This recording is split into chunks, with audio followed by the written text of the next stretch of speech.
نحمده ونستعينه ونستغفره ونؤمن به ونتوكل عليه ونعوذ بالله من شرور أنفسنا ومن سيئات أعمالنا من يهده الله فلا مضل له ومن يضلل فلا هادي له وأشهد أن لا إله إلا الله وحده لا شريك له وأشهد أن محمدا عبده ورسوله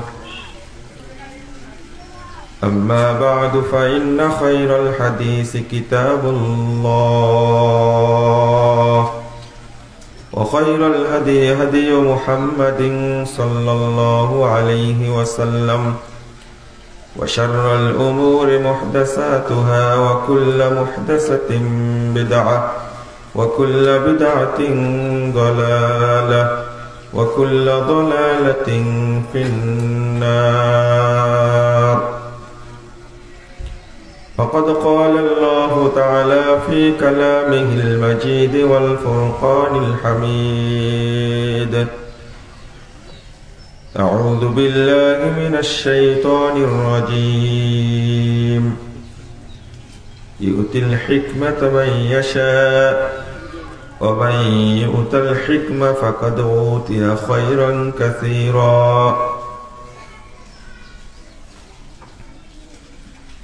وما يذكر إلا أولو الألباب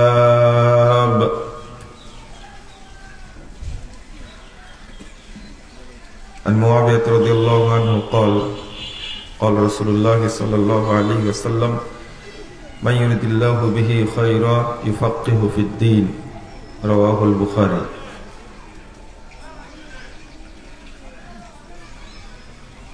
عن أنس رضي الله عنه قال قال رسول الله صلى الله عليه وسلم طلب العلم فريضة على كل مسلم رواه ابن ماجه بإسناد صحيح যাবতীয় হামদ সানা মহান রব্বুল আলামিনের জন্য দরুদ ও তাসলিম বর্ষিত হোক শেষ নবী আহমদ মুস্তাফা মুহাম্মদ মুস্তাফা সাল্লাল্লাহু আলাইহি ওয়াসাল্লামের প্রতি। সম্মানিত মুসল্লিবৃন্দ,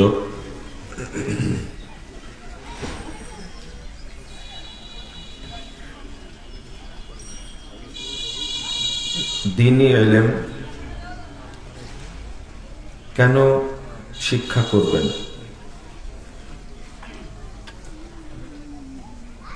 এই বিষয়টা নিয়ে আপনাদের সামনে খুতবা পেশ করবেন ইনশাআল্লাহ। ওমা তাওফীকি ইল্লা বিল্লাহ আলাইহি তাওয়াক্কালতু ওয়া ইলাইহি উনীব।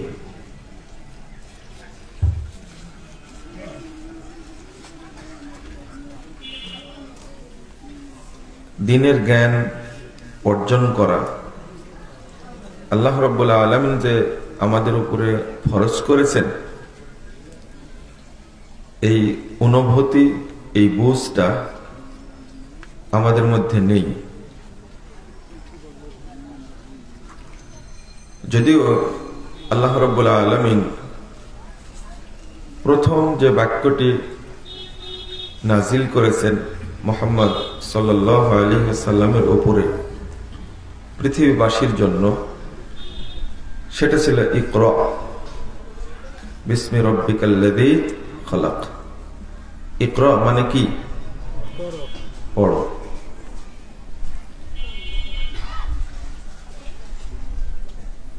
তারপরে বলছেন খালাকাল ইনসানা মিন আলাক। ইকরা ওয়া রাব্বুকাল আকরাম আল্লাযী আল্লামা বিল কলম ওয়া আল্লামাল ইনসান মা লাম ইয়ালাম। এই পাঁচটি আয়াত প্রথম নাজিল হয়েছে। তার মধ্যে প্রথম কথাটা ছিল ইকরা বিসমি রাব্বিকাল্লাযী খালাক, পড়ুন আপনার প্রভুর নামে যিনি সৃষ্টি করেছেন। তা আল্লাহকে চেনার জন্য আল্লাহ পড়তে বললেন, এবং ওহী নাজিলের সূচনাতেই প্রথম যে আয়াত নাজিল হলো সেটার প্রতি আমাদের ভ্রুক্ষেপ নেই, গুরুত্ব নেই, আগ্রহ নেই, বরং আছে অবহেলা, তুচ্ছ তাচ্ছিল্য, এগুলো বেশি আছে। আল্লাহ রাব্বুল আলামিন শিক্ষার উদ্দেশ্য সম্পর্কে প্রথম বলতে চেয়েছেন রবকে জানা, রব সম্পর্কে জানা।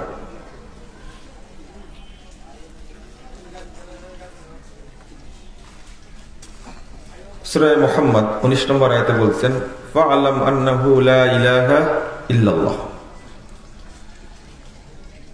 আপনি আগে জেনে নিন আন্নাহু লা ইলাহা ইল্লাল্লাহ, অর্থাৎ আল্লাহ ছাড়া প্রকৃত মাবুদ নেই, এইটা আগে জেনে নিন। ফাআলাম আন্নাহু লা ইলাহা ইল্লাল্লাহ, আগে জেনে নিন আল্লাহ ছাড়া প্রকৃত কোনো মাবুদ নেই। জানার ক্ষেত্রে প্রথমে আল্লাহ সম্পর্কে জানতে হবে। ইমাম বুখারী রাহিমাহুল্লাহ এই আয়াতটা নিয়ে আসছেন কিতাবুল ইলম, ইলম অধ্যায়ের 10 নম্বর অনুচ্ছেদে। অনুচ্ছেদটা রচনা করেছেন বাবুল ইলম ক্বাবলাল কওলি ওয়াল আমাল। ইলমটা অর্জন করতে হবে কথা বলা, কাজ করার পূর্বেই। অনেকের বয়স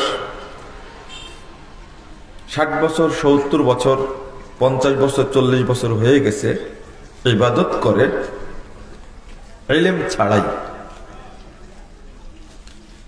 ইলম ছাড়াই ইবাদত করছে, যার কারণে ওই ইবাদত তার উপরে কোনো প্রভাব ফেলে না।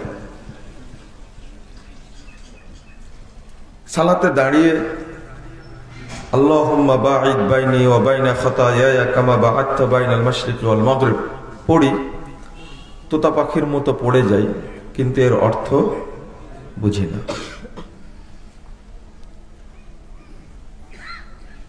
তাশাহুদে পড়ি বা দুই সেজদার মাঝে পড়ি আল্লাহুম্মা গফিরলি ওয়ারহামনি ওয়াহদিনি ওয়াজবুরনি ওয়াআফিনি ওয়ারযুকনি।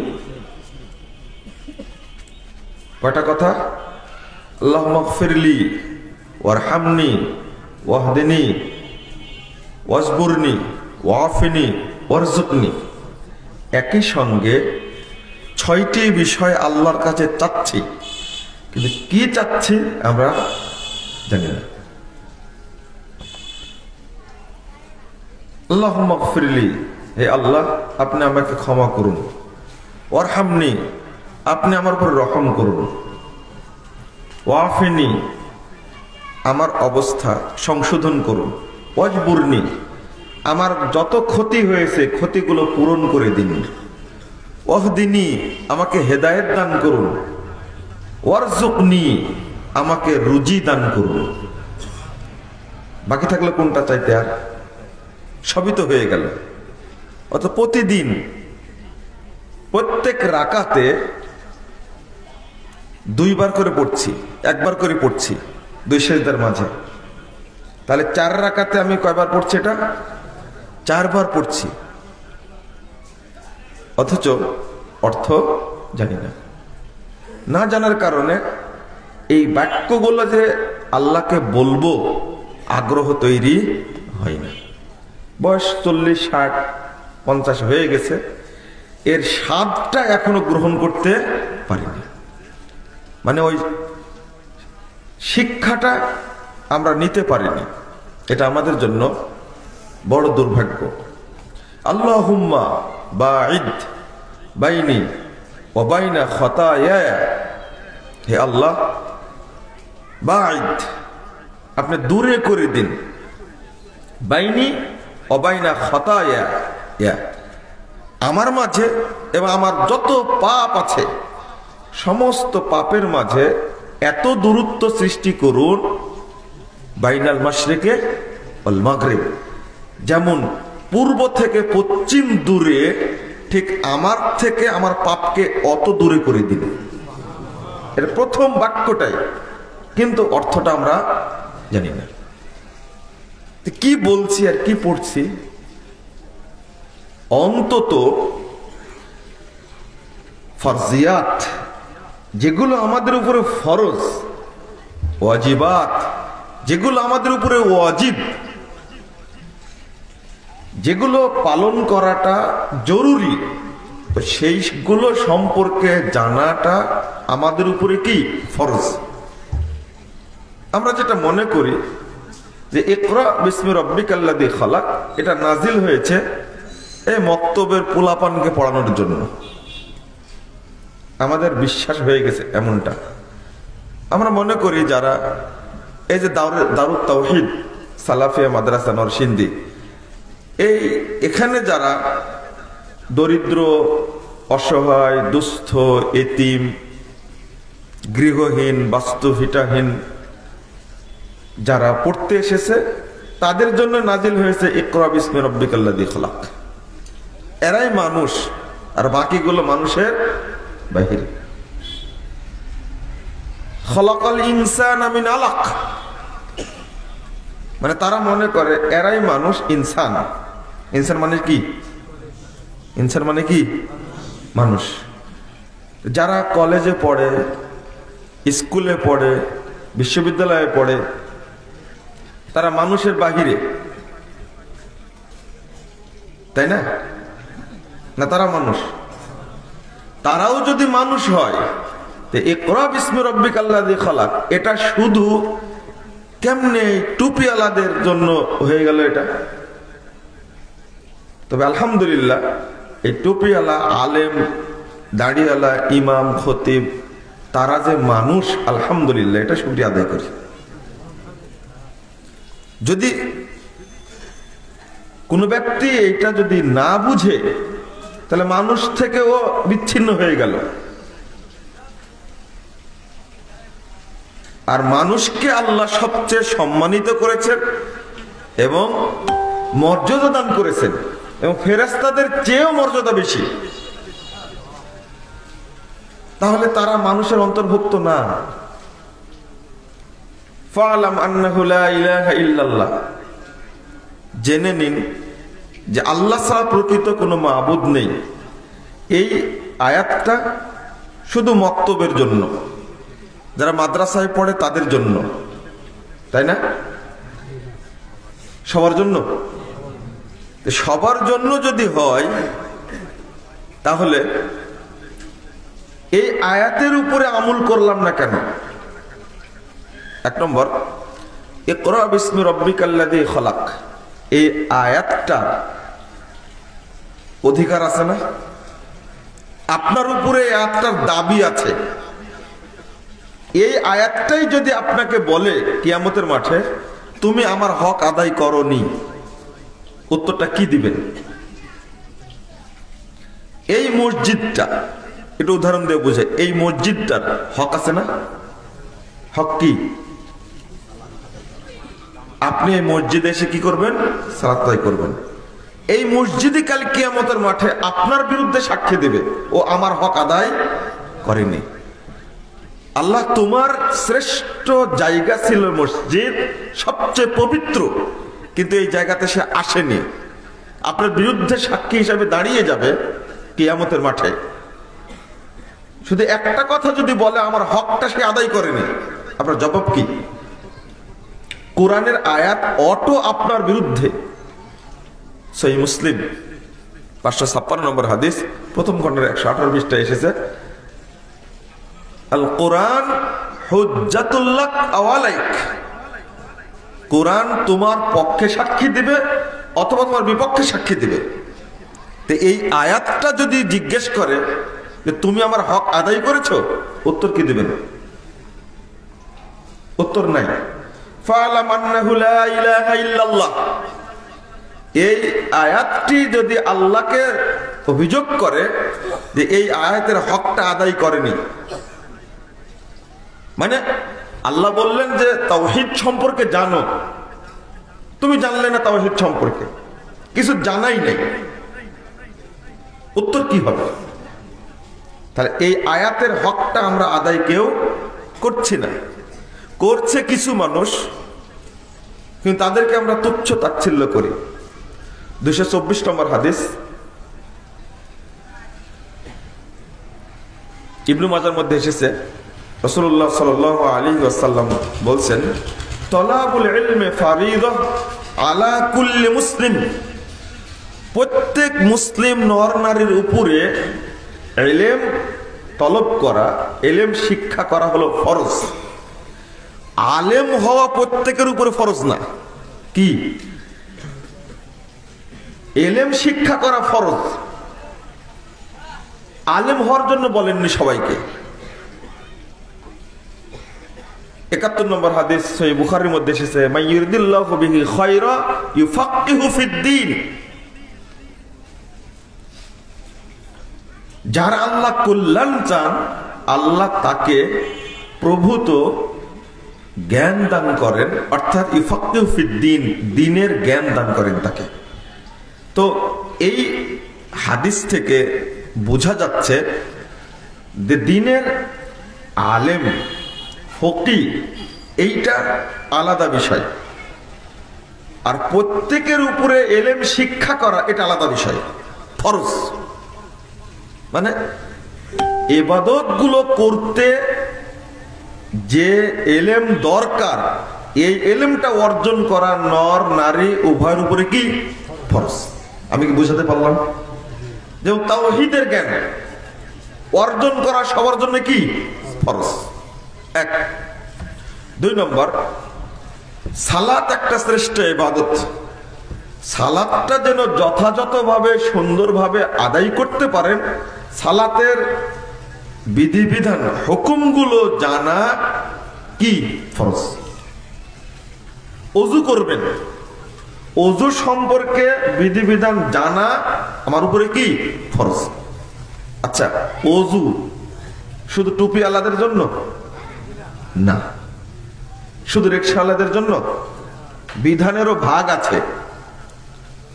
যাকাত ফরজ, তবে রিকশাওয়ালার উপরে না।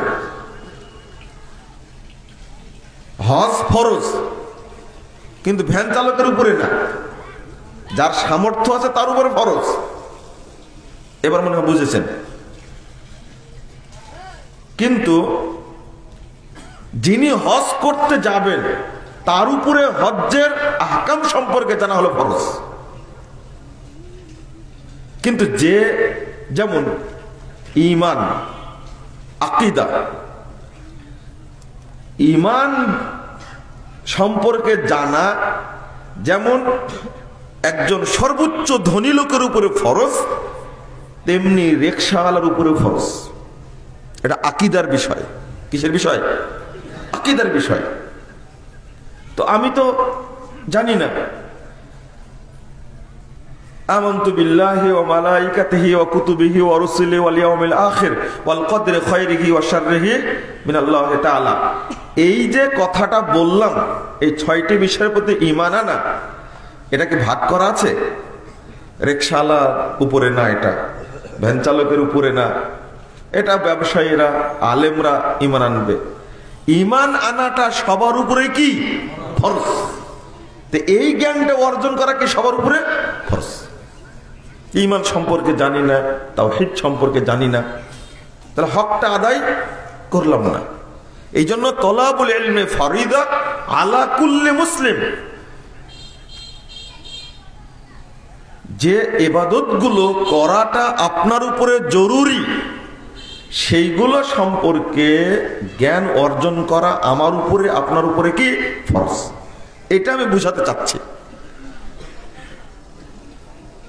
যেটা ফরজ, প্রথমে আল্লাহ সম্পর্কে জানা। আমরা আল্লাহ সম্পর্কে জানি না। আমরা তো জানি না, যারা আলেম তারাও জানে না। 90 বছর বুখারী পড়ানোর পরেও বলে আল্লাহ সব জায়গায় থাকে।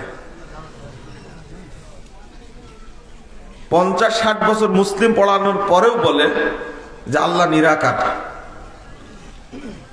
ওই সাইডটা বাদই দিলাম। এই জন্য আল্লাহ সম্পর্কে যারা জানে তাদের সংখ্যা একেবারেই কম। 2 নম্বর,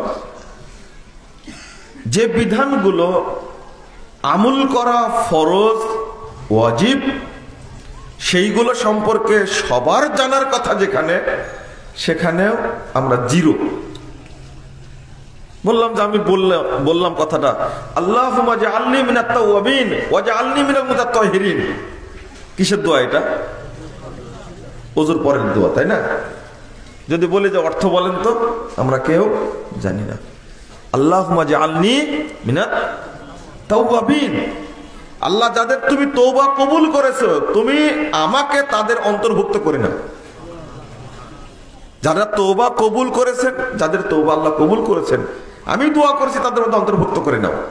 অথচ এই দোয়াটাই আমি জানি না, অর্থ জানি না, কিন্তু মুখস্থ সবার আছে মনে হয়, মাশাআল্লাহ, তাই না? সবার মুখস্থ আছে, অন্তত এটা মুখস্থ আছে। ওয়াজআলনি মিনাল মুতাত্তাহিরিন, যারা তোমার কাছে পবিত্র বলে গৃহীত হয়েছে আল্লাহ, তাদের মধ্যে আমাকে অন্তর্ভুক্ত করে নাও। দোয়াটার অর্থ কত সুন্দর, কিন্তু আমি জানি না। জ্ঞান না থাকা হলো মানুষের জন্য সবচেয়ে বড় মুসিবত। ইলম না থাকা সবচেয়ে বড় মুসিবত। আর যদি আলেম হতে চান, আপনার ছেলেকে যদি আলেম করতে চান, আপনি তো পারেননি হতে, সুযোগ হয়নি,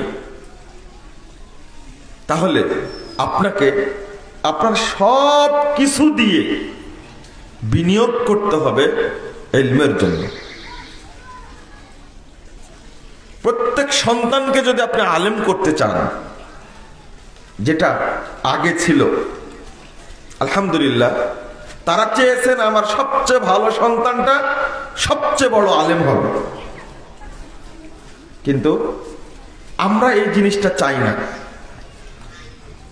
11 নম্বর আয়াত সূরা মুজাদালা, আল্লাহ বলছেন, ইয়ারফাইল্লাহুল্লাযীনা আমানু মিনকুম ওয়াল্লাযীনা উতুল ইলমা দারাজাত।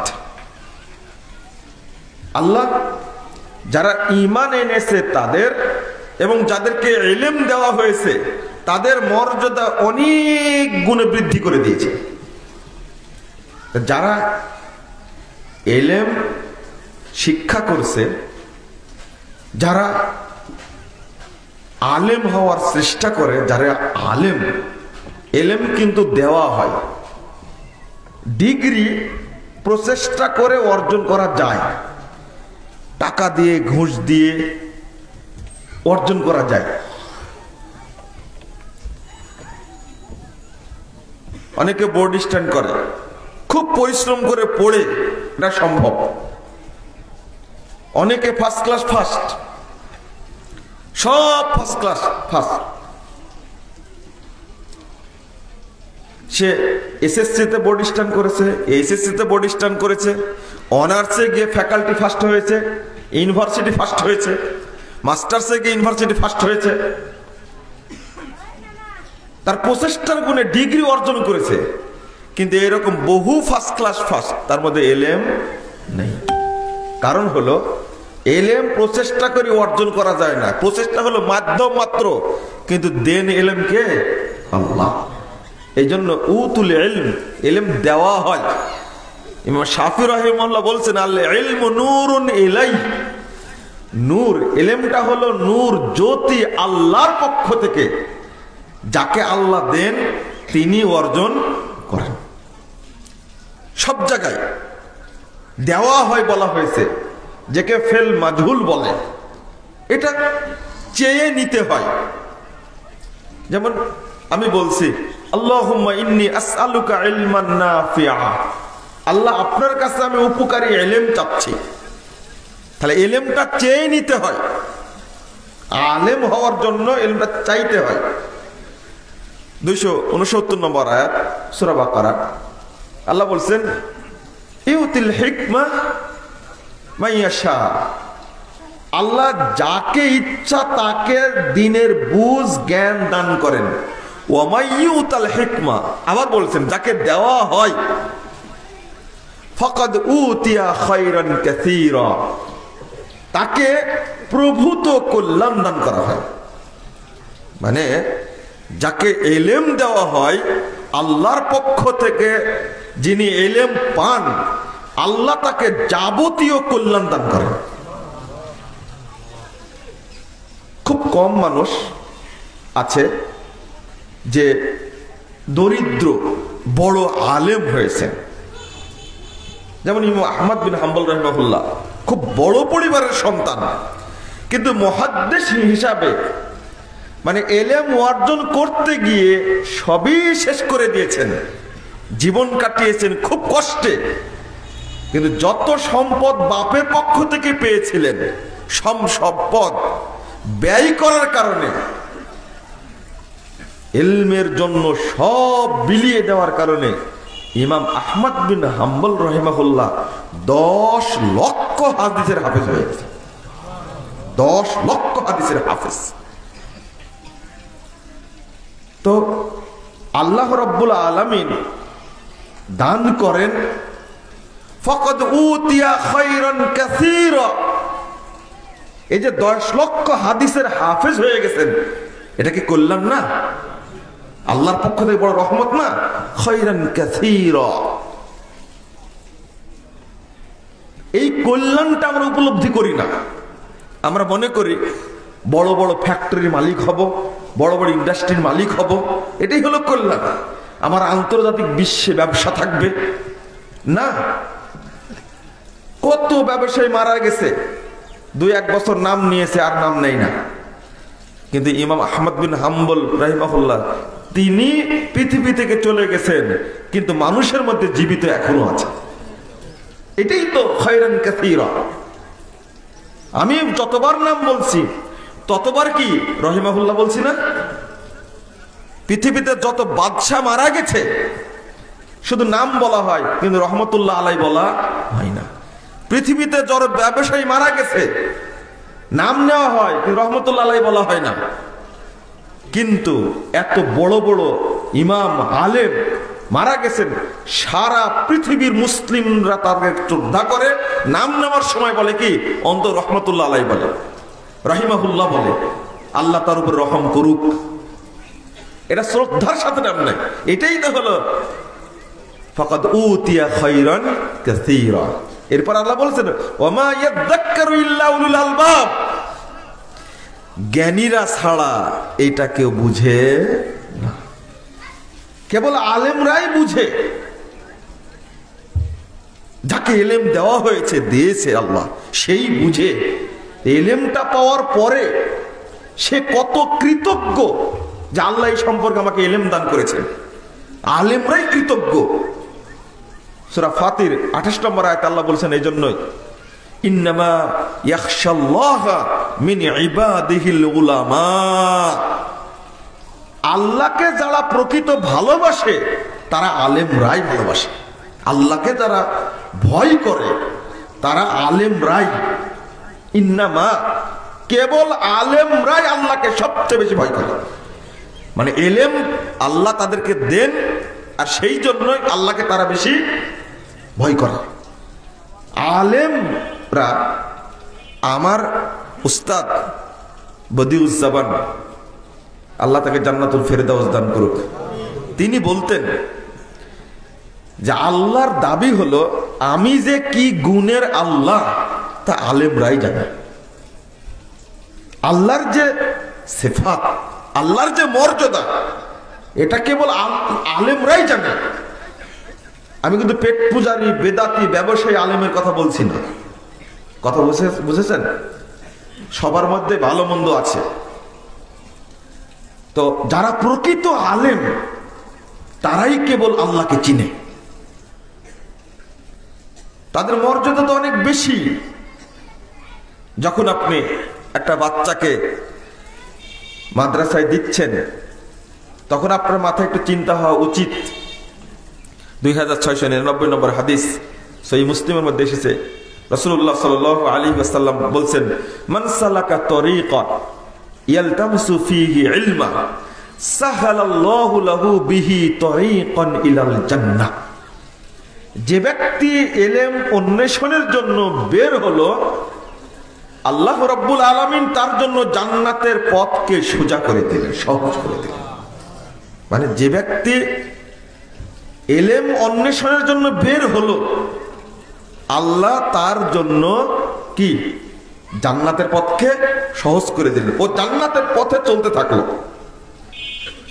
তারপরে বলছেন মাস্তামা কওমুন ফি বাইতিন মিন বুয়ুতিল্লাহ ইল্লা ইয়াতলুনা কিতাবাল্লাহ ওয়া ইয়াতাদারাসুনা বাইনাহুম ইল্লা নাযালাত আলাইহিমুস সাকিনা ওয়া গাশিয়াতুহুমুর রাহমা ওয়া হাফফাতুহুমুল মালায়েকা। আল্লাহু আকবার। রাসূল সাল্লাল্লাহু আলাইহি ওয়াসাল্লাম বলছেন, যখন ইলম তালাশ করার জন্য এক জায়গায় একত্রিত হয়ে আল্লাহর কিতাব পাঠ করে এবং বুঝার জন্য চেষ্টা করে, দার্স গ্রহণ করে, পর্যালোচনা করে, ইল্লা নাযালাত আলাইহিমুস সাকিনা, আল্লাহর পক্ষ থেকে স্পেশাল রহমত নাজিল হয় তাদের উপর। অগশিয়াতুহুমুর রাহমা, আল্লাহর রহমত তাদেরকে ঘিরে রাখে। ওয়া হাফফাতুহুমুল মালায়েকা, পৃথিবীর সমস্ত ফেরেশতা তাদেরকে বেষ্টন করে রাখে। শুধু ইলম তালাশ করার জন্য বের হয়েছে, কোথাও গিয়ে ইলম অর্জন করবে, এই জন্য সে বসেছে, পর্যালোচনা করছে, দার্সে বসেছে। তাদের উপরে স্পেশাল সাকিনা নাজিল হয়, রহমত তাদেরকে ঢেকে রাখে, আর ফেরেশতারা তাদেরকে বেষ্টন করে রাখে। রাসূল সাল্লাল্লাহু আলাইহি ওয়াসাল্লাম বলছেন, তার সাথে আরেকটা হাদিস এসেছে 2682 নম্বর হাদিস তিরমিজির মধ্যে এসেছে। আল্লাহ রাসূল বলছেন, ইন্নাল মালাইকাতা লা তাদউ আজনিহাতাহা, সমস্ত ফেরেশতা ওই যে বেরিয়ে গেছে রাস্তায়, সমস্ত ফেরেশতা তাদের জন্য তাদের রহমতের পর বিছিয়ে রাখেন। মানে আপনার বাচ্চারা যখন মাদ্রাসায় যায়, ফেরেশতারা তাকে এত সম্মান করেন, রিদাল লিতালিবিল ইলম। রাসূল সাল্লাল্লাহু আলাইহি ওয়াসাল্লাম বলছেন, ইলম তালাশকারী, ইলম অন্বেষণকারী শিখতে যাচ্ছে, এই ব্যক্তির মর্যাদার কারণে ফেরেশতারা তাদের পায়ের নিচে পর বিছিয়ে দেয়। আপনারা দেখতে পান না, কিন্ডারগার্টেনে ভর্তি করে, কলেজে ভর্তি করে কোনো বাপ মা কোনো দিন দাবি করতে পারবে না যে আমার ছেলেটা পড়তে যাচ্ছে, ওই ছেলেটার পায়ের নিচে ফেরেশতা, রহমতের ফেরেশতার পর আছে, এটা কোনোদিন দাবি করতে পারবে না, আর দাবি কেউ করবেও না, অত সহজ না। তারপরে এবার আলেম সম্পর্কে বলছেন, ওয়া ইন্নাল মালাইকা লা ইস্তাগফিরু মান ফিস সামাওয়াতি ওয়াল আরদ ওয়াল হুত ফি জুহরিহা। রাসূল সাল্লাল্লাহু আলাইহি ওয়াসাল্লাম বলছেন, আসমান জমিনের মধ্যে যা কিছু আছে সবকিছুই আলেমের জন্য ক্ষমা প্রার্থনা করতে থাকে, এমনকি পানির মাছও দোয়া করতে থাকে, ক্ষমা চাইতে থাকে আল্লাহর কাছে। একটা হলো যে ইলম তালাশ করছে, সে জান্নাতের পথেই আছে। এক আলেম যিনি হয়ে গেছেন, তিনি একটু বিপদে আছেন। আলেম যিনি হয়ে গেছেন কি, তিনি একটু বিপদে আছেন, তার জন্য পানির মাছ, গর্তের পিঁপড়া পর্যন্ত দোয়া করতে থাকে। কিসের দোয়া? ইস্তেগফার করে। এরপরে যিনি মুআল্লিম, শুধু আলেম না কিন্তু শিক্ষা দেন, মানুষকে কি কল্যাণের শিক্ষা দান করেন, দার্স দেন, তার ফজিলত কি? ইন্নাল্লাহা ওয়া মালাইকাতাহু, আল্লাহ এবং ফেরেশতা মণ্ডলী, ওমান ফিস সামাওয়াতি ওয়াল আরদ, এবং আসমান সমূহে জমিন সমূহে যা কিছু আছে, হাত্তান নামলা, এমনকি পিঁপড়া পর্যন্ত, ইউসাল্লুন লিমুআল্লিমিন নাস আল খায়র, যারা শিক্ষা দান করে, ইলম শিক্ষা দেয়, তাদের জন্য আল্লাহ, ফেরেশতা মণ্ডলী, আসমান জমিনের সবকিছু, পানির মাছ, গর্তের পিঁপড়া পর্যন্ত তাদের জন্য বরকতে দোয়া করে। আল্লাহ বরকত নাজিল করেন, ফেরেশতারা তাদের জন্য দোয়া করেন। ইসল্লুন, দোয়াটা করেন কি? তাহলে বোঝা গেল একটা জিনিস, যিনি শিক্ষা দিচ্ছেন আর যিনি শিক্ষা করছেন দুইজনের মর্যাদা বেশি। মাঝখানে থেকে গেল আলেম, তার জন্য ক্ষমা প্রার্থনা করেন। আপনারা পরিষ্কার একটা হাদিস জানেন, খায়রুকুম মান তাআল্লামাল কুরআন, তারপরে কি ওয়া আল্লামাহু, যে কুরআন শিক্ষা করে আর যে শিক্ষা দেয় মানুষের মধ্যে তারাই কি শ্রেষ্ঠ, তোমাদের মধ্যে তারাই শ্রেষ্ঠ। প্রসিদ্ধ হাদিস। তো খায়রুকুম মান তাআল্লামাল কুরআন, আপনি বুঝবেন একটা জিনিস, মানুষের মধ্যে সবচেয়ে শ্রেষ্ঠ মানুষ তারাই যারা এলেম শিক্ষা করে এবং এলেম শিক্ষা দেয়, তারাই হলো কি শ্রেষ্ঠ। শ্রেষ্ঠ মানুষ তারাই। খায়রুকুম মান তাআল্লামাল কুরআন ওয়া আল্লামা। রাসূলুল্লাহ সাল্লাল্লাহু আলাইহি ওয়াসাল্লাম বলেন, ওয়া ইন্না ফাযলাল আলিম আলাল আবিদ, একজন ইবাদত গুজার ব্যক্তি আর আলেমের মধ্যে পার্থক্য হলো কাফাজলি লাইলাতিল ফাকাফাজলিল কমারে লাইলাতুল বদর আলা সাইরিল কাওয়াকিব, আসমানে যত তারকা আছে তার উপরে যেমন চন্দ্রের মর্যাদা, ঠিক সাধারণ যত মানুষ আছে তাদের উপরে একজন আলেমের মর্যাদা অনুরূপ। তাহলে কোথায় একজন আলেম আর কোথায় একজন আবেদ, ইবাদত গুজার, এক না। রাসূল সাল্লাল্লাহু আলাইহি ওয়াসাল্লাম আরো বলছেন যে একজন ব্যক্তি যখন এলেম তালাশ করে, মানে আলেম আর আবেদের মধ্যে, ওয়া ইন্না ফাযলা আলিম আলাল আবেদ কা ফাযলি আলা আদনাকুম, তোমাদের সবচেয়ে নিম্ন শ্রেণীর মানুষ যে, তার মাঝে আর আমার মাঝে যেমন পার্থক্য, ঠিক সাধারণ মানুষের মধ্যে আর আলেমের মধ্যে পার্থক্য এতটুকু। আল উলামা ওয়ারাসাতুল আম্বিয়া,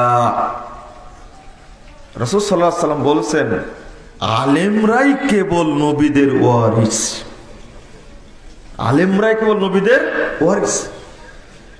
তো আপনি কেন শিখবেন না বা শিক্ষা দিবেন না, এই প্রশ্নটা আপনার কাছে করতে চাই। কেন শিখবেন না? শিখবেন আপনি বিজ্ঞান, আপনি সায়েন্সে পড়বেন, কমার্সে পড়বেন, তারপরে টেকনোলজি পড়বেন, এই দিকে আপনার চিন্তা ভাবনা। দুনিয়াবি জ্ঞানে অভিজ্ঞ, কিন্তু আল্লাহর জ্ঞানে জিরো। এক একজন ব্যক্তি আছে বিভিন্ন বিষয়ে এত অভিজ্ঞ, কিন্তু দিনের ব্যাপারে একেবারে কি জিরো, কোনো এলেমই নেই, কিছু জানেই না। ও যেন কবরস্থানে আছে, জিজ্ঞেস করলে বলবে হা হা লাদ্রি, আমি এই বিষয়ে জানি না। না, আপনি জানলেন না কেন? জানাটা তো আপনার উপর ফরজ ছিল।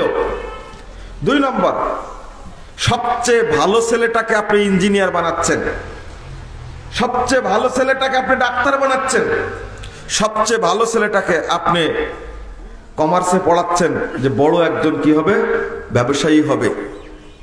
সবচেয়ে ভালো ছেলেটাকে আপনি আইনে পড়াচ্ছেন, ইংরেজিতে পড়াচ্ছেন, তার পিছনে আপনি লক্ষ লক্ষ টাকা খরচ করছেন। ইংলিশ মিডিয়াম একটা স্কুলে ভর্তির জন্য আপনার সন্তানটাকে বছরে প্রথমে ভর্তির জন্যই দিচ্ছেন 10 লাখ টাকা, প্রতি মাসে দিচ্ছেন 2 লাখ টাকা করে। আর আপনার ঘরেরই সন্তান, তারই ভাই, নিজেরই সন্তান, তারই ভাই, এই যখন মাদ্রাসায় ভর্তি করতে আসে তখন দরখাস্ত লেখে শিক্ষক প্রিন্সিপাল বরাবর, তার বেতন ফি, বোর্ডিং ফি মওকুফ করার আবেদন। হয় না এরকম? করছে তো? ডাক্তারি পড়ছে, তার পিছনে সব খরচ করছে। যখন মাদ্রাসায় ভর্তি করে, ভর্তি যেটা করেছে ওটাতে অ্যাবনর্মাল। ওটা কি অ্যাবনর্মাল, বদের হাড্ডি। ওই 2-4 দিন পড়বে, পড়ার পরে টুপি মাথায় দেয়, ওই ভিক্ষা করে বেড়াবে। বদনাম তারাই করছে মাদ্রাসা শিক্ষার। আপনি কি আল্লাহকে জবাব দিতে পারবেন? আপনি কি বলতে পারবেন যে আমি আমার একটা সন্তানকে সবচেয়ে ভালো সন্তান যেটা সেটাকে সাদকা করে দিয়েছি? রাসূল সাল্লাল্লাহু আলাইহি ওয়াসাল্লাম মসজিদে নববীতে গিয়ে খেজুর ঝুলানো আছে, এগুলো দেখছে, দেখে বলছে এটা কে দিয়ে গেছে, এটা কে দিয়ে গেছে? নরমাল খেজুর সুফফাবাসীর জন্য দিয়ে গেছেন, আসহাবে সুফফা দিয়ে গেছেন, খেজুরগুলো নরমাল। রাসূল সাল্লাল্লাহু আলাইহি ওয়াসাল্লাম বলছেন এই যে নরমাল খেজুর যা দিয়েছে খাওয়ার জন্য, এটা আল্লাহর কাছে সে নরমালি পাবে। যদি সাদাকা করতে হয় তাহলে উত্তমটা যেন করে। আল্লাহকে দান করলে কোনটা দিতে হবে? উত্তমটা দিতে হবে। আপনি আপনার ছেলেকে মাদ্রাসায় পড়ালেন, বলছেন আমার ছেলে মাদ্রাসায় পড়ে, কিন্তু যাকে দিলেন ওর বেনো নাই, বুদ্ধিও নাই, বদের হাড্ডি, ওইটাকে দিয়েছেন। কিন্তু ভালো দেখতে সুন্দর ওইটাকে দিয়েছেন কি ইঞ্জিনিয়ারিং বিশ্ববিদ্যালয়ে পড়ানোর জন্য, ডাক্তারি পড়ানোর জন্য, ঢাকা বিশ্ববিদ্যালয়ে পড়বে তার জন্য দিয়েছেন। আপনি তো উত্তমটা দেননি, ওই যেমন দিয়েছে ওই রকমই পেয়েছেন। দুই দিক থেকে আপনি ফাঁকির মধ্যে পড়ে গেছেন। এই যে ভিক্ষা করে বেড়ায় টুপি মাথায় দিয়ে, এ কোনোদিন আপনার খোঁজ রাখবে না, ও তো ভিক্ষা নিয়ে ব্যস্ত।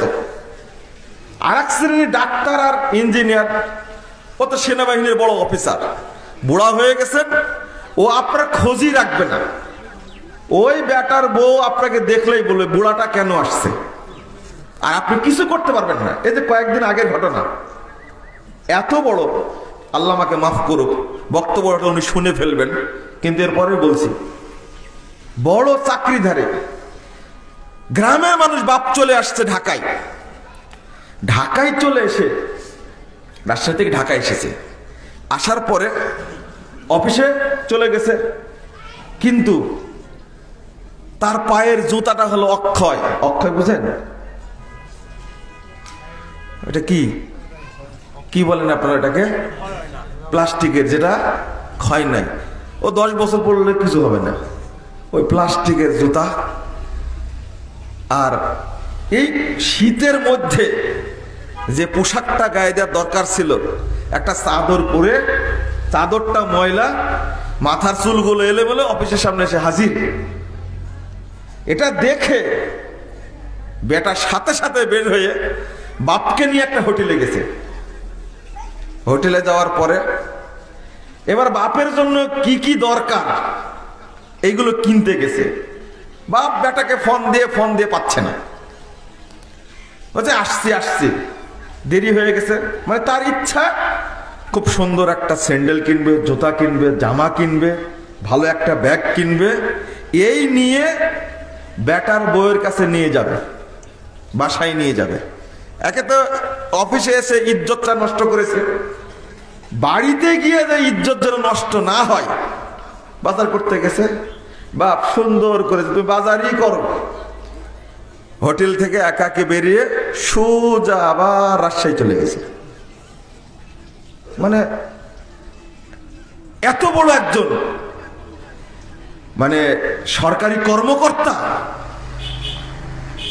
কোন পর্যায়ে বললাম না, তার বাপ তার বেটাকে দেখতে এসে এইভাবে ঘুরে চলে গেছে। তোমার বাপের তুমি আগে যত্ন নিতে পারোনি।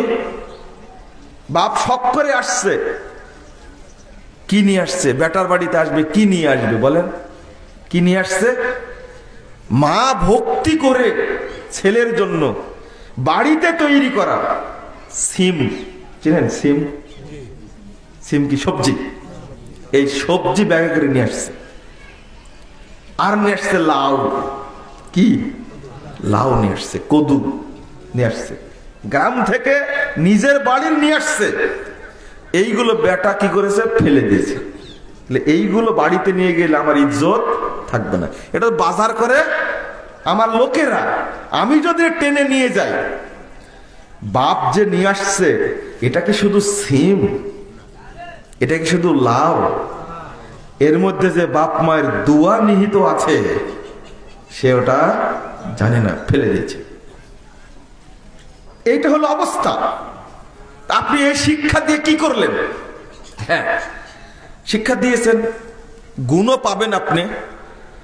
ফজর সালাতে উঠার জন্য তাদেরকে কোনোদিন ডাকেননি, আপনি কোনোদিন ডাকেননি, কিন্তু প্রাইভেট পড়ানোর জন্য রাত 4টায় ডেকে তুলেছেন, পড়। তারপরে টিচারের কাছে পাঠিয়েছেন, গাড়ি দিয়ে পাঠিয়েছেন, কোনোদিন অজু করেনিও। আমাকে মাফ করবেন, যে শিক্ষাটা প্রথম দেওয়ার দরকার ছিল আমি তো দেইনি। হ্যাঁ, এটাও বলে রাখছি যে সব আলেমই পিতামাতার খেদমত করে, এটাও ভুল, এটাও ঠিক না। কোন কোন এমন আলেম আছে পিতামাতার দিকে লক্ষ্যই রাখে না। 2, অসুস্থ পিতামাতা যদি হয়, আর যদি এইরকম ডাক্তার ইঞ্জিনিয়ার এরকম যদি হয়, বড় পদের কোনো মানুষ হয়, ও কতবার বলে যে মরে না কেন, কতদিন কাঁধে করে ঘুরবো। এর মধ্যে আবার ভালো মানুষ কিছু আছে, মনে হয় যে কেউ আসমান থেকে নেমে আসা ফেরেশতার মতো পিতামাতাকে এত যত্ন করে, এত আদর করে। পাশাপাশি আরেক শ্রেণীর মানুষ, যেহেতু বাপ এলেম শিক্ষা দেয়নি, ইঞ্জিনিয়ার ডাক্তার বড় পদের অধিকারী করেছে, এখন তারা এলেম শিখতে গিয়ে আলহামদুলিল্লাহ এত এলেম শিখেছে, আল্লাহ তাকে এত এলেম দিয়েছেন, একজন ডাক্তার হয়ে দাওয়াতি কাজ করছে, একজন ইঞ্জিনিয়ার হয়ে দাওয়াতি কাজ করছে, একজন সচিব হয়ে দাওয়াতি কাজ করছে, একজন পুলিশের বড় অফিসার হয়ে দাওয়াতি কাজ করছে, একজন সেনাবাহিনীর অফিসার। আল্লাহু আকবার, এত বড় পদের। আমি আশ্চর্য হয়ে গেছি যে তাওহীদ সম্পর্কে এত পড়াশোনা করেছে, আমাকে অভিভূত করেছে এই বাংলাদেশেরই। কিছু মানুষ আছে ভালো, যারা আফসোস করে দিন শিখছে এবং দাওয়াতি কাজ করছে, আলহামদুলিল্লাহ, আমি তাদেরকে বলছি না। কিন্তু অধিকাংশ মানুষই টুপিওয়ালা আর দাঁড়িওয়ালা ইমাম খতিব দেখলে তাদের গায়ে শয়তান একবার দাউ দাউ করে আগুন জ্বালিয়ে দেয়। এয়ারপোর্টে যান, সবচেয়ে বড় চোর যে দেশের সম্পদ চুরি করে, ডাকাতি করে, এই দেশের সম্পদ চুরি করে কানাডায় বাড়ি করেছে, আমেরিকায় বাড়ি করেছে, লন্ডনে বাড়ি করেছে, সিঙ্গাপুরে বাড়ি করেছে, মালয়েশিয়ায় বাড়ি করেছে, সবচেয়ে বড় দুর্নীতিবাজ, ওকে সম্মান দিয়ে এয়ারপোর্ট থেকে খুব সুন্দর করে বের করে দেবে। আর আপনি যদি একটা টুপিওয়ালা হন, কিছু সামার মার্কা জঘন্য নিকৃষ্ট পশুর মতো অফিসার আছে, টুপি দেখলে, দাড়ি দেখলে, পাঞ্জাবি দেখলে ওর 14 গোষ্ঠী ব্যাগপত্র হাতড়াবে, তারপরে ব্যাগগুলো খুলবে, এমন একটা পরিস্থিতি সৃষ্টি করবে। ইন্টারন্যাশনাল ফ্লাইটে আপনি যাচ্ছেন, সবাইকে ছেড়ে দিল, কিন্তু আপনার মুখে দাঁড়িয়ে আছে, টুপি আছে, কিন্তু আপনাকে যে হেনস্থা করা শুরু করলো, আটকে রাখলো, দেখলো আগে আপনার নামে কোনো অভিযোগ আছে না, এই সেই করতে করতে করতে করতে ফ্লাইট ছাড়ার টাইম হয়ে গেছে। এরা অফিসার, এরা মুসলিম, এদেরকে কি বলবো? এরা গরু ছাগল পশুর চেয়েও খারাপ। ব্যাকআপ টুপি দেখলে, দাড়ি দেখলে তোমার গায়ে আগুন ধরে কেন? মনে রেখো, তুমি বাংলাদেশের স্বাধীনতার পিছনে আলেমদেরই রক্ত আছে বেশি। তুমি তখন কোথায় ছিলে? তুমি টানাপাড়া করো, এত খারাপের খারাপ, এত জঘন্য। গত কয়েকদিন আগে আমি নিজে এয়ারপোর্টে, কোন অফিসার গেছে জানি না, কি খেয়ে অফিসার হয়েছে, ও সব ব্যাগ থেকে সবকিছু বের করেছে। আমি বলছি আমার ব্যাগে কিছু নাই, যদি মেশিনে ধরা পড়ে দেখো। পেল না। পরে বললাম যে সবগুলোকে তুমি ছেড়ে দিলে, আমাকে আটকে দিলে, আরো কয়েকজন চিনে আমাকে, ওরা বলছে স্যার এনাকে ছেড়ে দেন, ইনি আমাদের নিয়মিত যাত্রী, যাতায়াত করে, আমরা চিনি তাকে। আমার সব কিছু খুঁটে নাটে দেখছে। পরে দুঃখ করে বললাম, আমার মাথায় টুপি আছে, এটাই আমার অপরাধ, আমার গায়ে পাঞ্জাবি আছে, এটাই আমার অপরাধ।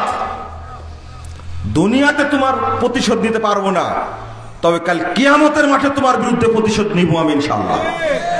তো ব্যাগ থেকে সবগুলো খুঁটে খুঁটে বের করেছে, কিচ্ছু পাওনি। পরে বের করে দিচ্ছে। এরপরে এয়ারপোর্ট থেকে আসি, প্রায় দিনই দেখা হয়। ওই যে কথাটা বলে আসছিলাম, হয়তো প্রভাব বিস্তার করেছে ভিতরে। আমাকে আর কোনোদিন চেকও করে না।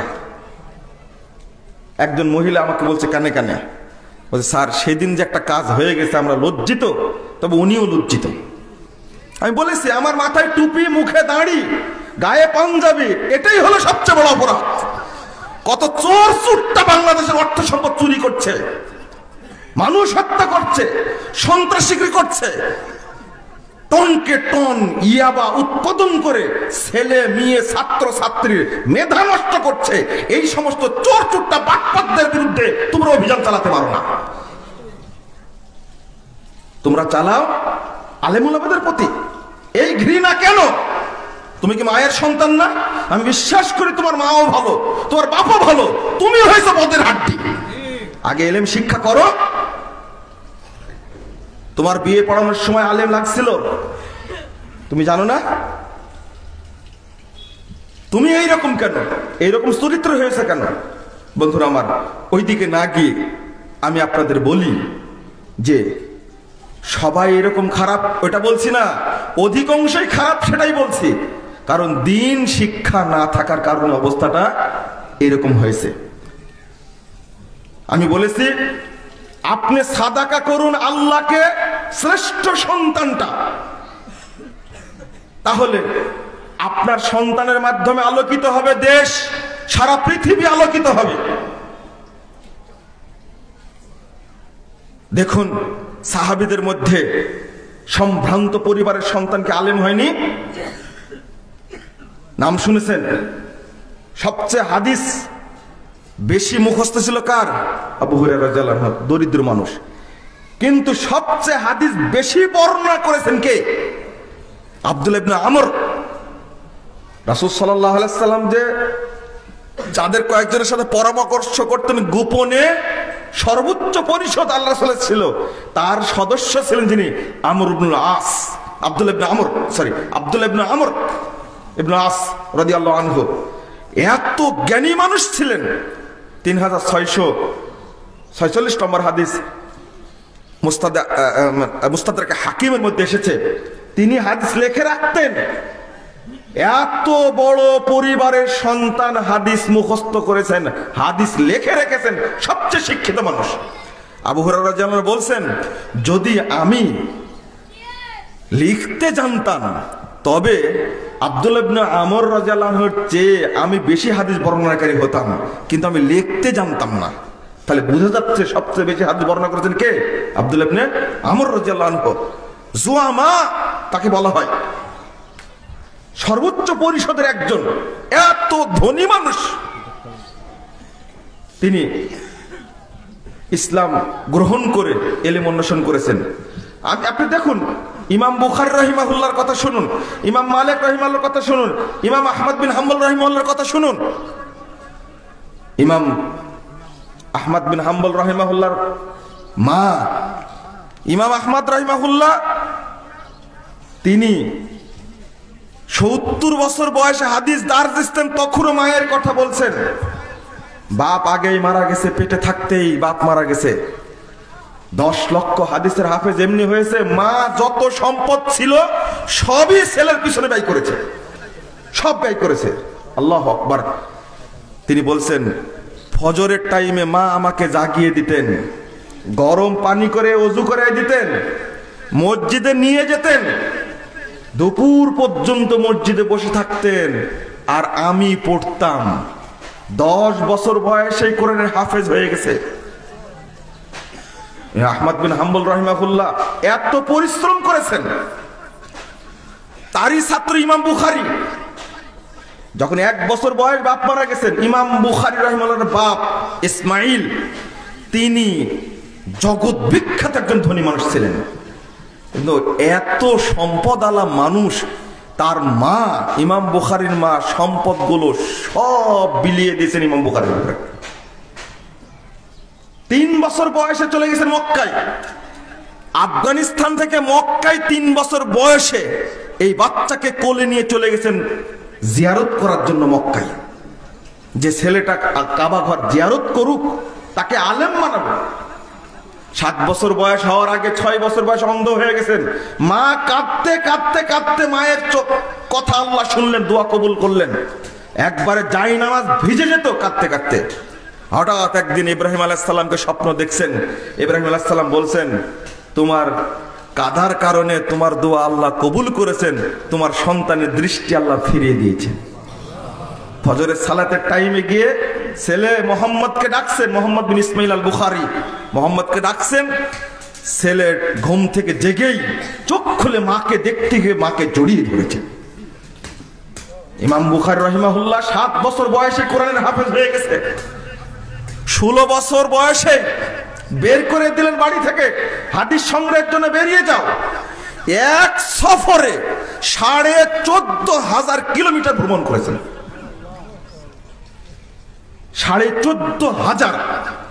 মুহাদ্দিসগণ বলছেন এত পরিশ্রম কারো কাছে ভিক্ষা চাননি, যত অর্থ সবই বিলিয়ে দিয়েছেন। এমনি কি হয়েছেন আমিরুল মুমিনিন ফিল হাদিস।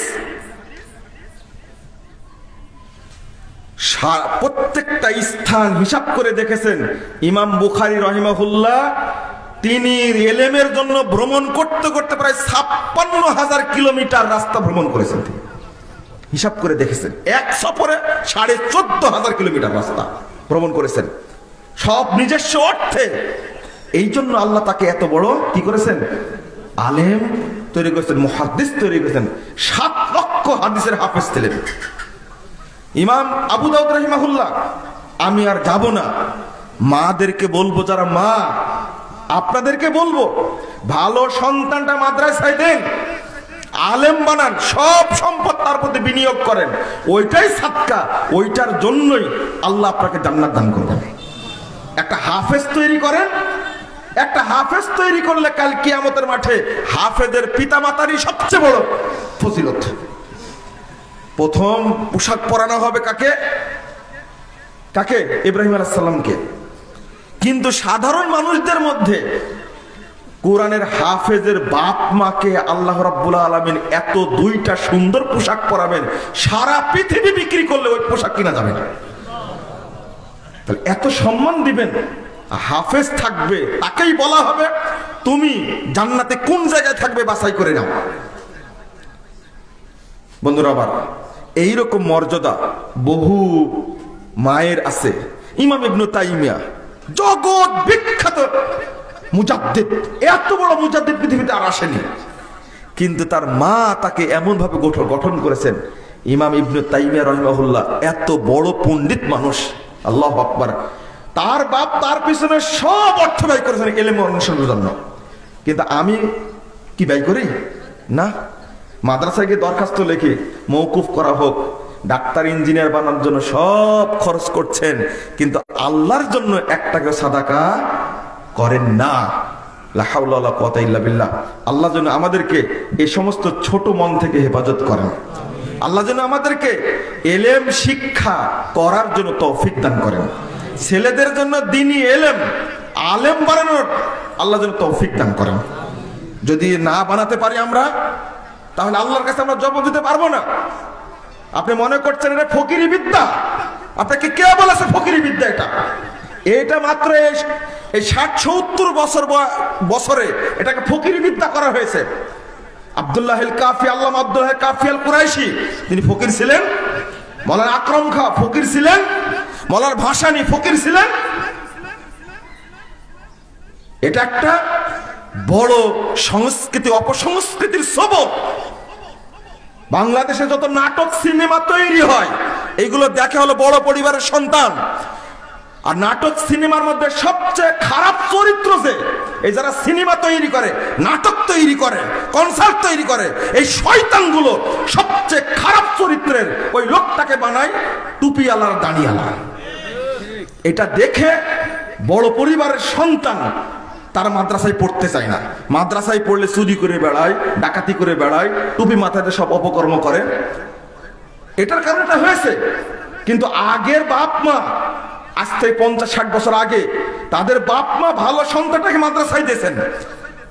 শাহ ইসমাইল শহীদ, ব্রিটিশ বিরোধী আন্দোলনের সিপাহসালার সাইদ আহমদ শহীদ, তিতুমির, হাজী শরীয়তুল্লাহ, যারা বাংলাদেশ এই ইংরেজদেরকে দেশ থেকে তাড়িয়েছে তারা হলো উলামায়ে কেরাম। আর আজকে আলেমরা কি মানে ছাগলের 3 নম্বর বাচ্চা হয়ে গেছে। কারণ কি? তোমরা ইংরেজি জানবা না, বিজ্ঞান পড়বা না, 3 নম্বর বাচ্চা তো হবেই। এই ইংরেজদের একটা কৌশল ছিল যেটা আলিয়া মাদ্রাসা তৈরি করা, যেন আলেমরা কোন প্রশাসনিক পর্যায়ে না যেতে পারে। ওরা যেন মসজিদের মধ্যে ধর্মকে রাখে, গির্জার মধ্যে রাখে, এটা ছিল তাদের টার্গেট। আর ওই টার্গেটে তারা কি হয়েছে? সফল হয়েছে। যত একটা আলিয়া মাদ্রাসার পর পর দীর্ঘ 26 জন যদি খ্রিস্টান হয়, প্রিন্সিপাল যদি হয় আলিয়া মাদ্রাসার, ওকে খ্রিস্টানি মিশনারি বাস্তবায়ন করবে না, তো ইসলাম মিশন বাস্তবায়ন করবে? কখনোই না। ওইটা আপনাদের বুঝতে হবে জিনিসটা, যেটা ইংরেজের একটা কূটকৌশল ছিল। আজকেও আলহামদুলিল্লাহ যারা পড়ছে মধ্যপ্রাচ্যের বড় বড় সন্তান, বড় বড় পরিবারের, তারা বড় বড় আলেম। আলহামদুলিল্লাহ আলেম পরিবার দেখুন। আর বিয়েও দিবেন একটা মেয়েকে, আগে খুঁজেন ডাক্তার ছেলে, আগে খুঁজেন ইঞ্জিনিয়ার ছেলে। একজন ছেলে মদিনা বিশ্ববিদ্যালয় থেকে অনার্স, মাস্টার্স, পিএইচডি করে আসছে, ওর প্রতি আপনার ঘৃণা, ছি আলেম মানুষ, ওকে বিয়ে দেওয়া যাবে না। কিন্তু এখন একটু ঝুঁকছে আস্তে আস্তে আলহামদুলিল্লাহ, আলেমদের প্রতি কিছু মানুষের কি হচ্ছে? ভক্তি হচ্ছে। আল্লাহ রাব্বুল আলামিন আমাদেরকে যেন যথাযথ দ্বীনি ইলমকে মূল্যায়ন করার তৌফিক দান করেন। আল্লাহ আমাদেরকে যেন বুঝার তৌফিক দান করেন। আমিন ইয়া রাব্বাল আলামিন।